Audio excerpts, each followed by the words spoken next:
You're such an asshole. Whoa, I'm cut off. Not centered off. Very unprofessional. I know you guys all like the Bucky's hat. So, got an interesting philosophical question. So let's get to it because Cappy has to hike. He has to hike. Hello, Dr. Clary, a doctor in my own mind. I am a sociologist, the applied kind, who has an interest in your world perspective, empiricism, and good night, everybody. Good night. Good night. Thank you. It's the only answer, truth and reality. Good night. Given we agree on topics regarding women the right way men should lead their lives, what I want to know is I teach a variety of courses at a place. And how do I balance in my teaching and talking to students the structural forces which shape our existence with the important role we can each play in shaping our own existence? Let me read that again so we're clear. What I want to know is I teach a variety of courses at a place, and how do I balance in my teaching / talking to students the structural forces which shape our existence with the important role we can play each in shaping our own existence? To put it bluntly, how do we understand the way social and individual forces interact to shape our lives? God bless. Please, if you think appropriate, keep this anonymous. No, we'll just keep you. I mean, you're a sociologist. Quite literally the only sociologist who teaches in academia who has his head out of his ass. Is it just more people money? More people money. You're the only sociologist that I don't see your lips permanently affixed to the teats of the taxpayer. Me wooby, need more money.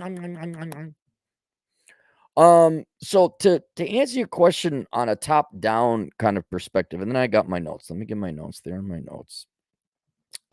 What I don't think it's a mutually exclusive or that it's an us versus them or nurture nature.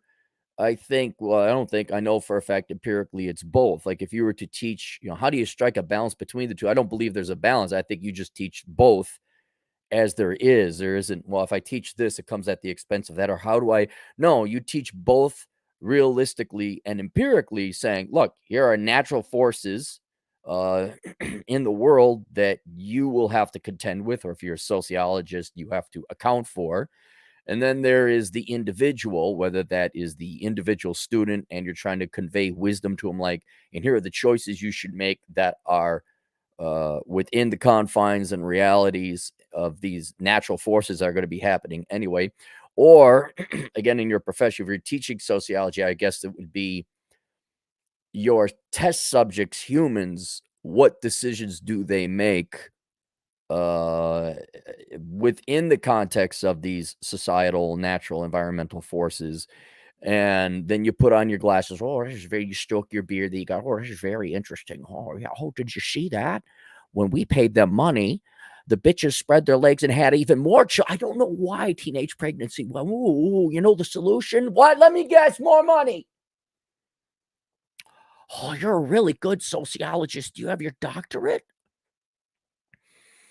Um, but yeah, so that's basically the top-down version. They're both real factors.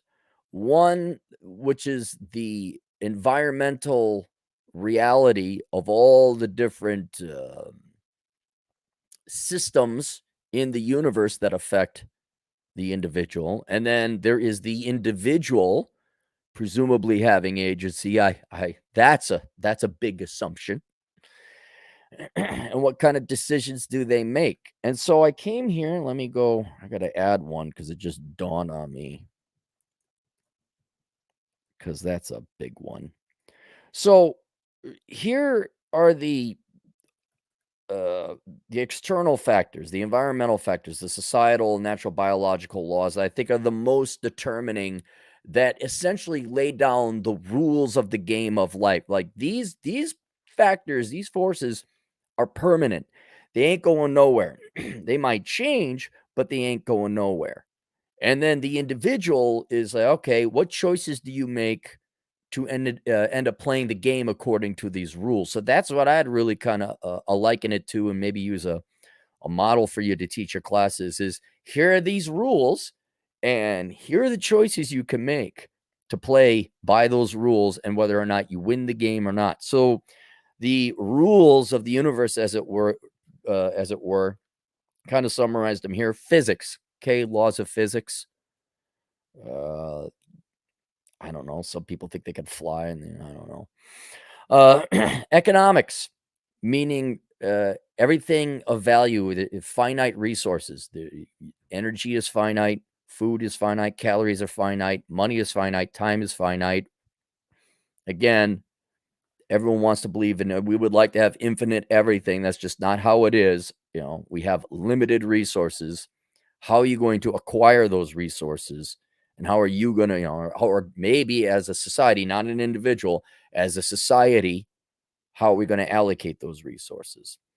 Politics, so the end of politics, which is different. Economics is the fact there's finite resources, and you as an individual have to learn how to allocate and invest, what's in your best interest. Politics is, well, how are we going to decide how to allocate those resources? And the communists say, well, it's going to be equal. Capitalist says, nope, so whatever you do. I would put a real quick end of that discussion. Well, if you have communism, there won't be any resources because humans are the only things that actually create resources. It's human time. But that's a short academic discussion for a later time. But you could say politics, what kind of laws, like actual laws, has the rest of society forced upon you? Whether that's a monarchy or a communist or a fascist or a capitalist or free or some hybrid or whatever we've had in the theocracy. So that's another rule that society has forced upon you. Human nature, which I think is just evil. I think most humans are parasitic. Most people are perfectly all right. When you break it down, there are very few altruistic people, but you need to know human nature because you're going to be interacting with other humans. And you need to know that most humans will screw you over. Not all. And like if given the chance, like if there's no repercussions, they will. There's very little morality. It's the importance of having law and structure within society. But human nature, ultimately simplifying it a lot, is driven by human laziness. The horror and the crippling fear of expending calories of energy because of starvation. And if they have a choice, they will gladly have you die so that they can live. Look up the Holodomor if you want to look at more other fascinating things of that. And then also how that carries on more modernly when we're not facing starvation. Biology and instinct, like you have to abide by your a perfect example. I'll say it again. There is such a thing as trans people. There is such a thing as gay people. There's such a thing as bi, lesbian, and various other non-straight sexualities. But because people are lazy, human nature, see how we revert back. Now 20% of Zoomers claim not to be straight. Okay, that goes against your biology and instinct. You are probably straight, guy or girl, doesn't matter. You're doing it to be popular because you're lazy. And so if you're going to go against these hardwired biological facts, what ends up happening? You're depressed. Sadly, a lot of people who claim to be trans attempt self-deletion. And so you see that incongruency between reality and choice on the individual level. And so biology and instinct is that you cannot deny your nature. I'm not sure. I think most women want to have kids, but I would say that's in their biology and instinct. But we notice like, ooh, new shiny object called feminism and having a career in student loan debt and items and material and things. Ooh, yay, shiny object. But that doesn't mean that at some level. Oh, Hillary Swank just had twins at 48. Oh my God, brave and amazing. But to know that you are at least influenced, men, you're heavily influenced by your sex drive, and to know these forces.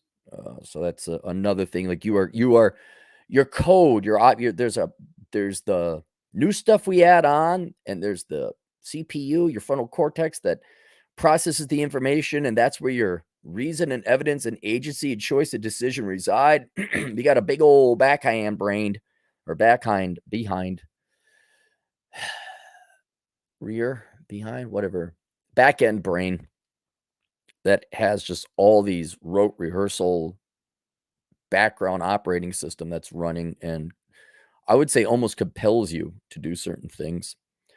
There's mortality. That's rule number 1. The game ends. You're gonna die. And that then I would say manifests or brings to the forefront or brings into reality philosophy. What are you gonna do with your time here? Which is a very short version of philosophy. But there's a time limit to the individual to make choices. And then also chance, which is not part of a structured system like, planets going along with Newtonian physics or economics, where it's pretty much every man or woman for themselves, even at the expense of others, as long as they don't go to jail for it. Chance is like, oh man, a meteorite hits, or you get in a car accident, or you get a disease you're not aware of.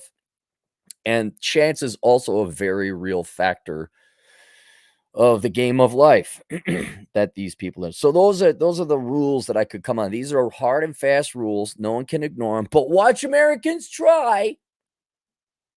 Big is beautiful. You could try to ignore it. You don't have to play by the rules. You're just gonna really suck at the game of life. Now, that's it. There's your arena. There's your rules. There's the demarcations on the field. There's your uprights or your sear hoops and whatever else you got. So that's life. Here's the rules you got to abide by. And then if you're trying to teach your students either for their own sake or to study, the question to you as a sociologist would be, how well does society or the individual people play by these rules? And the first one would be empiricism to me. Do you accept reality for what it is? Or do you constantly try in your precious little pea brain mind to insist reality is going to be the way you want it to be? Big is beautiful. I can major in the liberal arts and make $100,000 a year. I am going to get my Hugh Jackman Disney prince who's going to make 1.7 million while I'm just, a single mom with 4 different crotch fruit for 4 different fathers. Bobbity ba ba ba. Can I get the girls by being a nice guy and just being myself? Oh, hey, if we keep voting for other people's money, then maybe we as a group will get out of poverty. I can eat like a pig and not die at 32 as a fat activist. I could spend debt spending. I could spend more than I make, and it's going to be perfectly all right in the end. And then what I like is the mental acrobatics people who failed in life go through to warrant and take away the production of other people to bail them out, whether it's student loan bailouts, bankers. I'm sure down the road we're going to have some other forms of bail. Disney might get bailed out because government needs it as a propaganda piece, even though there's no talented people over at Disney. But that's the first one. I guess to boil it down, do you accept there are rules to life? Right? That would be the first thing, to be aware there are rules in life so that you might find out what they are to play them correctly and win at life. And I'd say, again, Americans are so freaking lazy, and humans in general, and so freaking stupid and so freaking spoiled. They can live in this la-la land where they can ignore the rules of life, which I just find absolutely, because it's a freak show. It's a zoo. Go to Walmart, go to some kind of college campus protest. I just watch the TikToks, watch girls cry on the internet. Like, what the hell is wrong with you? I being an economist, it's also a little bit of a sociology. I just find it fascinating. I find it absolutely entertaining. Like, oh, you believe there's no rules and that you're Queen Bee and you're Jessica and Jason Christ from the suburbs. And you're just going to save, like, look at this person who's living such an incongruent life with reality, Greta Thunberg, where different systems within society have come around to kind of manifest this Truman Show reality for her, where she actually thinks she's going to save the world. She thinks she's great.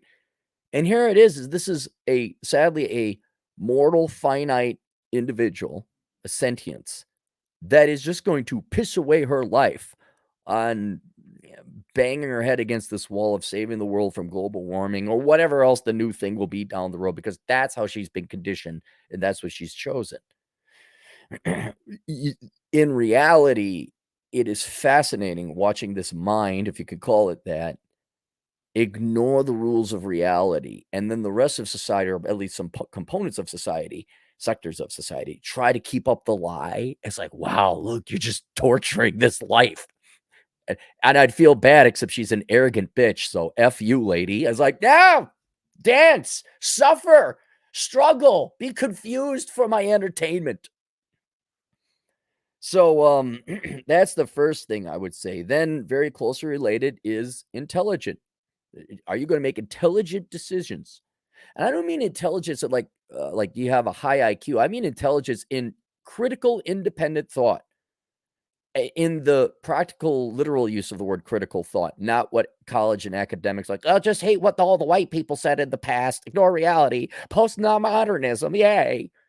No, like, can you look at the situation, remove what you want it to be, and say, oh, dang, I want to get that guy. I got to get like thin and in shape and make him food and suck his dick. All right. And right there, notice how controversial that's it. That's not a controversial statement. That's reality. That's empiricism. That's what it is. Those are the rules. But you can see how the rest of girls are like, oh, that's the blah, blah, blah, blah, blah. Keep ignoring the rules. I don't care. How do I get a girl? Do I be nice and write her post? No, you get your ass into the gym and you get in fights and show that you could defend. Oh, it's so brutal. Yes, it is. But I don't want it. Fine. Also ignore reality. I don't care. But do you have intelligence in the form of the courage to accept there are rules and empirical reality, and your actions must be congruent with those rules and reality in order to succeed in life? I'll give you another example, because your field, it's the most spectacular failure of the social sciences.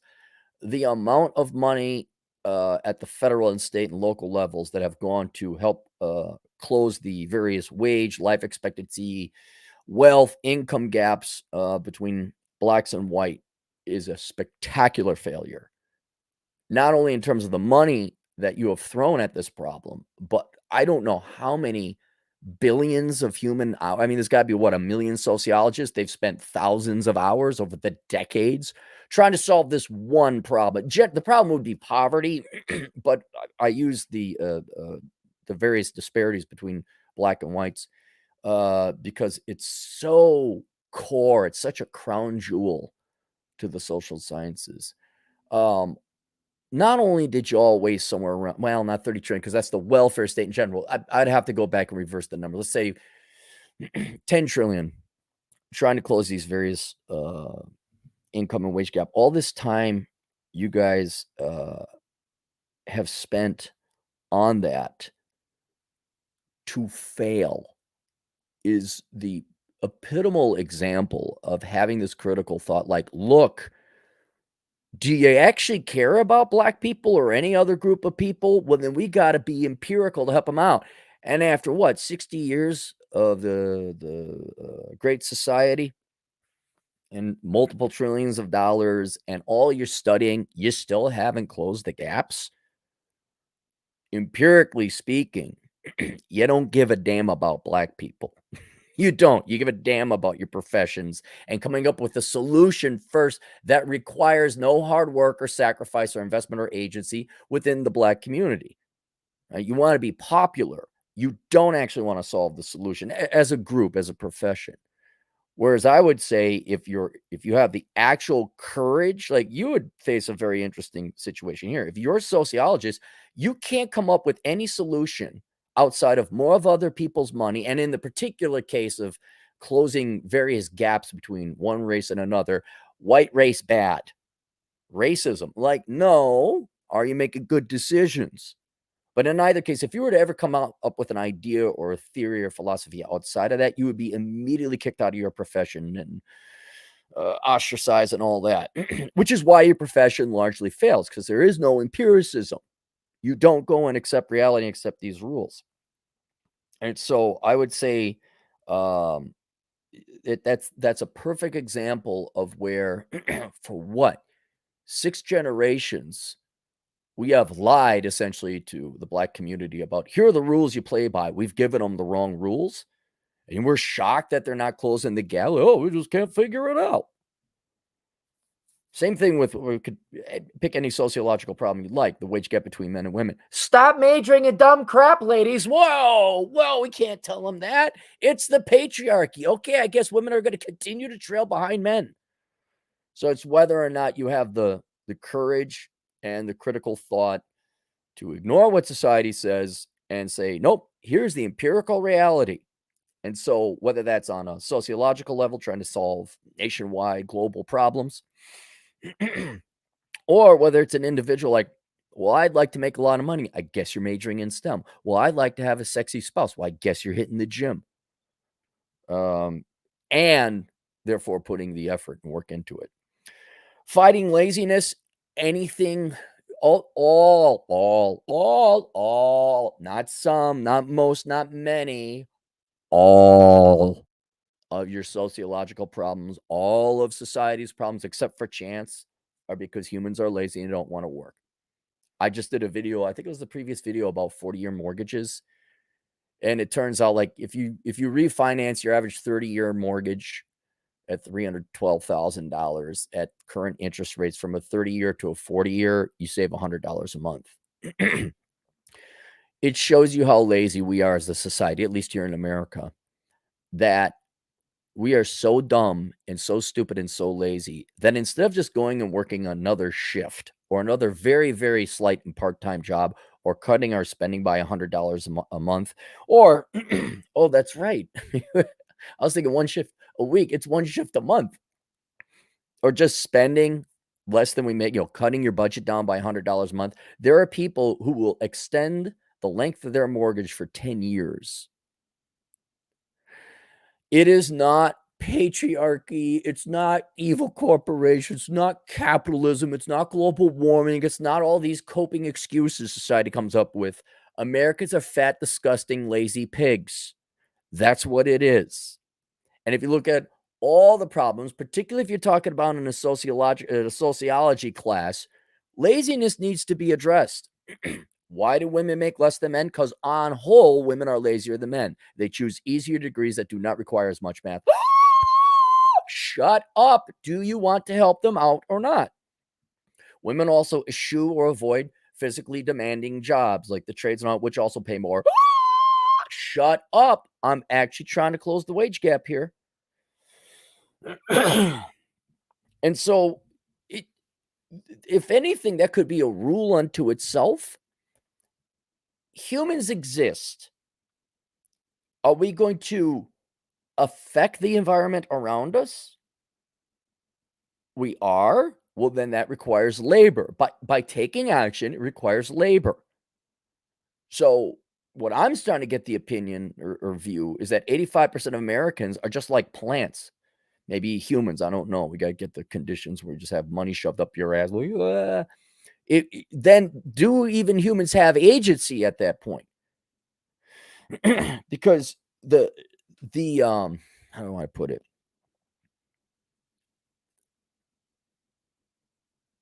If all the social sciences keep trying to find solutions, or government keeps trying to find solutions where humans don't have to take action, then you're not taking action, you're not sentient. You're not alive. You are an NPC. Then you're no different than animals. Animals just operate by their condition in their environment. There's not a lot of thought. Don't get me wrong. Technically, this one, variant of apes has show and tell. No. We're using humans now. If you're so lazy that you can't go work a shift per month to work up another $100, or cut your spending by $100, then humans really ought to be treated like animals. We really ought to do the Jane Goodall thing. The female wildebeest comes out at night to avoid the advances of all the male wildebeest, but she will select one. Then we're no different than the animals, which I'd say 85% of people are. But that's something like, look, are we going to work? Are we going to make choice? Are we going to affect change? Are we going to interact with our environment? We are. Then we better acknowledge that laziness is bad. And if you're lazy and you do not take action, then the whole point, the whole discussion of sociology, economics, politics, humans interaction, you're not playing the game, is what I'm saying. If you're so lazy, you're just going to sit there, collect your stimmy checks, play your video games, jerk off to prawn, you don't exist. You're not part of this game. And so for your students, for their own individual sake, like this gets back to the mortality thing. You're going to die. Do you want to make your life count or not? Now, if I look at 85% of Americans, they want to eat their freaking Slurpees at Walmart, play their video games, and do drugs. Well, okay, then you don't want to live. And there's really no reason to have sociology, economics, history, or anything like that. So, I fighting laziness is one way to win the game. But if you're, that's also like, are you going to play it? You're going to participate? Normally, starvation would force you to play the game because you want to survive. But that almost isn't a choice. That's again, are you sentient? Are you conscious? So there's that. So again, to get back, like, how does the individual interact with these rules of society? All right. First, are you going to accept there are rules? Second, are you going to make smart decisions so that you can succeed at these rules? Third, are you going to fight laziness so you're not, everyone's lazy, right? I want to relax and not do things. But do you know that in order to win this game and succeed in it and have any success in progressing and mastering the world around you, humans and the individual has to choose not to be lazy and take action, as opposed to just merely existing and surviving. Another thing to make sure that your decisions are done correctly, this might fall under empiricism and reality, is identifying when humans lie to you. 85% of humans are lazy, 85% of humans are evil, and they will lie to you. Not even necessarily out of maliciousness. A lot of times out of ignorance, they don't know. A lot of times for political or motivation. Sometimes they just want to be popular. Your teacher's telling you follow your heart and money will follow. Your mom and dad, well, we don't like to really tell her what to major in. They're too lazy to raise you. They love their laziness and their sloth more than you. Teachers have a political agenda to get you into college and university, so you keep voting Democrat all the time for the free crap. I get lambasted over here, and I'm telling, hey, go STEM or go home. Why do you hate women? No, why do you hate women? No, I'm helping them. And so, especially in the United States, you got to know when people are lying to you. And unfortunately, it's when you're a very young person, when you're a kid, because your parents don't know, or they know and they don't care, or they have a political agenda. Like a lot of these, well, no, not a lot. Thankfully, it's a rare instance, but you'll hear these occasional stories of vegan parents don't feed their kid protein and the kid dies. Now, thankfully, it's very rare. There's an example of parents are lying to their kid, although it was an infant. And so you got to find out who's lying to you. Most of the time, people are lying to you, which makes playing this game very hard, especially as a young person when you're just trying to figure out the game, the rules. I have a simple rule. If it sounds too good to be true, or it sounds fun or nice, it's a lie. I can major in journalism and affect lives and create change. Oh my goodness, I'm going to get my master's degree at Columbia. And then also, in terms of enjoying your life and having financial success, health success, another perfect example, the fat movement. What, really? You can eat whatever you want because the fat Lizzo girl over there with her crotch lingerie said you could do that. And whatever her song was, like, you can do whatever you want because the reasons are it's what you want to hear. That's one of her songs that she sings really good. And you people believe it? And then you die of cardiac arrest. You're out of the game. You're dead. You're out of the game. You died early. No, you're not going to get married. No, you're not going to have kids. No, you're not going to have love. No, you won't procreate. Hello, talk about lying to people and having horrific consequences. Democrat Party lying to the black community, anyone? I mean, you want to be brought up on war crimes or some, I don't know, it even goes beyond war crimes, what the Democrat Party has done to the black community. But, oh, no, you need us. You need us to survive. Don't do anything. You're oppressed. You have no idea how oppressed you are. We, the Democrat Party, will get you the money. Whatever you do, don't get up and do nothing, though, because it's hopeless. It's hopeless. Everyone hates you. What, the seventh generation? We're going to lie to them about this now? So you need to know when you're being lied to by the rest of the scumbag humans in the world. Misinformation, whether it's malicious, ignorant, or naivete. You gotta, going back to a period, you gotta look at like, hey, does this make any sense? Like, isn't postmodernism like that? Where like, oh yeah, all those rules and reality, man. Like, no, the rules, gravity goes one way. Oh, then there's taking defensive measures against chance and evil. They're two separate things. Evil is humans trying to basically steal your resources from you. So, like, you gotta get car insurance or, homeowners insurance or something in case you're robbed. But more so like chance of regular insurance. A meteorite hits you, a forest fire, tornado, things are outside of your control. This isn't terribly complicated because you're not interacting with other humans. This is just, you got to take defensive measures. So think like, yeah, get homeowners insurance, get car insurance. More modernly, this is how you interact with humans. You got to get inflation insurance through hedging against inflation through different investments. That could be real estate, it could be crypto, it could be precious metals. The S&P 500, like a diversified portfolio of stocks, has proven historically a pretty good inflation hedge, but it's as exciting as insurance is. Like, hey, bad things might happen. You might want to insure against it. And so that's measures that people can take. I mean, a more practical one would be like, hey, it's 1934 Germany, and your name is Finkelstein. Maybe you might want to go buy that piece of property your cousin in New York told you was up for sale. Maybe you might want to do that. So defending against other humans, absolutely. And then finally, to give humans, those willing to listen, whether it's the individual students or answering the larger sociological question, like, well, why are humans here? The reason you're here is because you're going to die. And so I don't know what that translates into your individual life, but you better get off your freaking ass and go do something. And I I really don't think the majority of humans understand they're going to die until like all of a sudden they're facing it. Because man, do people love pissing away their time. No one is motivated. They're all just existing. I went for a hike 2 days in a row now. I'm gonna go for a third. I went out to Tokerville Falls in Utah. I did Calico Basin yesterday.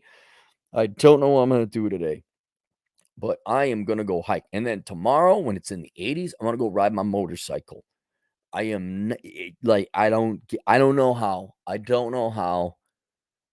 I mean, maybe intelligence does have a factor in this, but I know some really smart people just want to sit at home and watch TV and get fat. So I don't know. But convey the concept to your students for their own individual sake, or maybe view the lack of acknowledging you're mortal in sociological studies, but say there's a finite amount of time on this clock. Do you want to play a good game or not? Or do you want to just do you I mean, there's different stages. There's not even participating in the game. It's just sitting on the bench and watching everything happen before you. So you live off of welfare, or you get mopey and all you do is watch TikTok video. Like, you don't participate in life.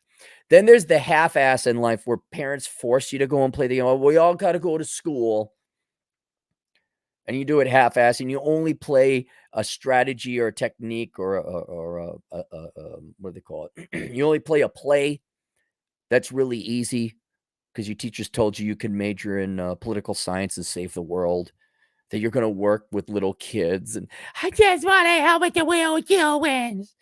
We don't know how to do any kind of auto repair. Well, your life is going to suck. You're just going to get massacred. And at that point, while you're getting the crap kicked out of you on the field, because you're trying to play a game, but only if it takes like 3% effort. And so you just go into debt for a worthless degree, and because you don't want to run the ball down the field, put in any effort. Then the guys and the gals living on welfare, just sitting on the sidelines, they're smarter than you.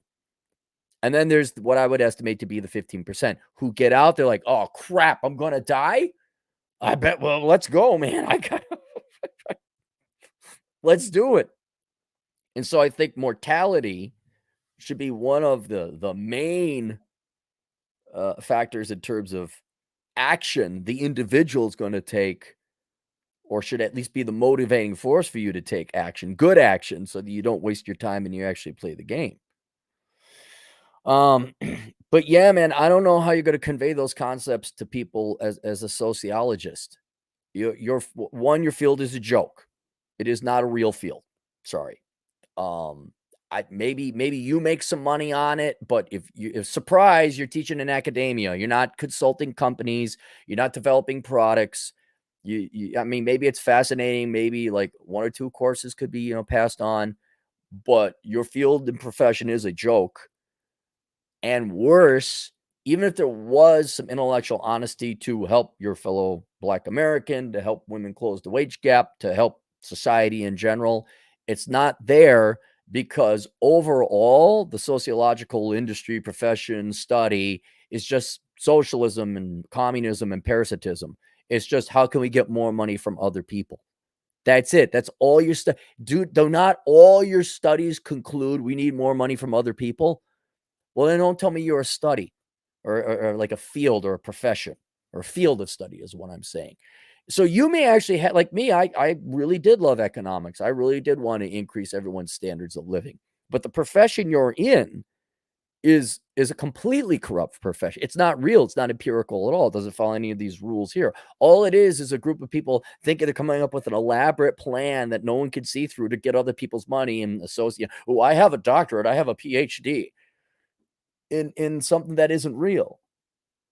And so for you, I mean, you could teach the good philosophical stuff like, hey, you're going to die, work hard, and, are you going to make choices? The concept of empiricism and accepting reality. You could go over these realities of nature and the environment. Yeah, of course, you have to abide by physics, economics, human nature, biology, mortality, and chance. That's not going to be controversial. But for your own sake, even though it won't help a single individual, if you have to do any more, like sociology, 500 level class or a 300 level class or write a paper, it better damn well conclude we need more of other people's money because you won't have a job. But I do appreciate what I would do. I would write, if you really want to affect change, you really want to do real good sociological work. Like I tried to do real good economics work through my blog and a book predicting the housing crisis. You're trying to help people out. All right. If you want to do that, you have to go outside academia. You have to write a book under a different name. I recommend Chad Elkins and just lay it down and tell, I don't have any hope of real world employment, so I can spew my empirical facts that hurts everyone's fraggy vaggies out there. You don't. You're in a university. You get to play by the game. But it's interesting that you ask these questions, so that's what I'd recommend. So link below for those of you more interested in philosophy and all that. I have Sanity is the Future of Wealth, where I cover some of the topics that we talked about here, and then How Not to Become a Millennial. Because the book, you want to see a perfect sociological study? Go look at the millennials. And that's what America's largest sociological disaster. That's the subtitle. That's what happens when you give team players on a team the wrong information about everything.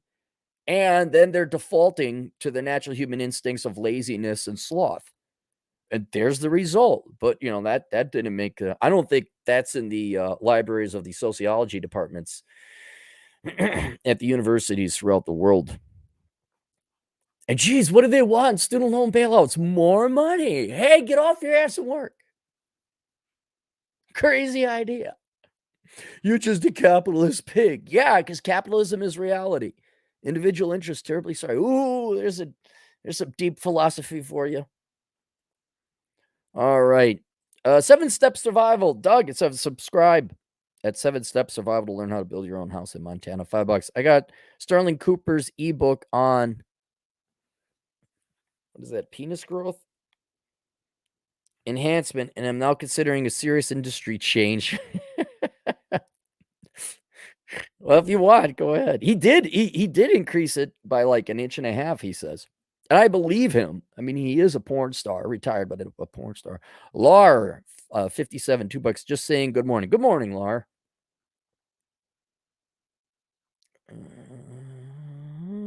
Scrolling. A lot of the regulars in the house today. Nonstop Dre, $2. But Cappy, not everyone can go to Carlson like you. No, everyone can go to Carlson like me. They'll take you and your money and give you this worthless piece of paper in exchange. Is that it? I think we're caught up. That's it. There you go. I'll see you guys later. Toodles.